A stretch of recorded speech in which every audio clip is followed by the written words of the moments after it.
రిలేషన్షిప్లో 90% emotional డిసెబిలిటీతో బ్రతుకుతున్నారండి. Yes, మీరు విన్నది కరెక్టే. ఇది పెళ్లి చేసుకున్న వాళ్ళు, పెళ్లి చేసుకోని వాళ్ళు, ఈవెన్ చిన్నపిల్లల నుంచి వృద్ధుల వరకు ప్రతి ఒక్కరు ఇమోషనల్ డిసెబిలిటీతో బ్రతుకుతున్నారు.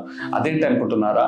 వాళ్ళ ఇమోషన్స్, పాజిటివ్ ఎమోషన్స్ కావచ్చు, నెగిటివ్ ఎమోషన్స్ కావచ్చు, ప్రేమ కావచ్చు, ద్వేషం కావచ్చు, కోపం కావచ్చు, జాలి కావచ్చు, ప్రతి విషయంలో ప్రతి ఇమోషన్స్ని అన్హెల్తీగానే ఎక్స్ప్రెస్ చేస్తున్నారు.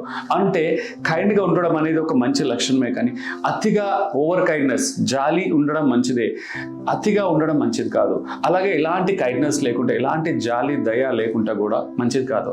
కానీ చాలా మంది రెండు ఎక్స్ట్రీమ్స్లో ఉంటారు. అంతేకాదు, కోపం రావడం కామనే, సహజమే, కానీ అతిగా కోపం రావడం లేదా కోపాన్ని అణచివేసుకోవడం, బయటికి బాగా కనపడడం, ఎంత కోపం వచ్చినా బయటకి ఎక్స్ప్రెస్ చేయకుండా మనసులోనే అణచివేసుకోవడం కూడా నష్టమే.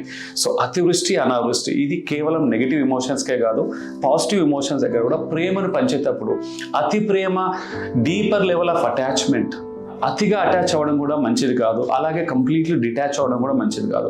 ఎలాంటి ప్రేమ లేకపోవడం కూడా మంచిది కాదు. సో ఇమోషన్స్ని ఎంత ఎక్స్ప్రెస్ చేయాలో అంత ఎక్స్ప్రెస్ చేయాలి.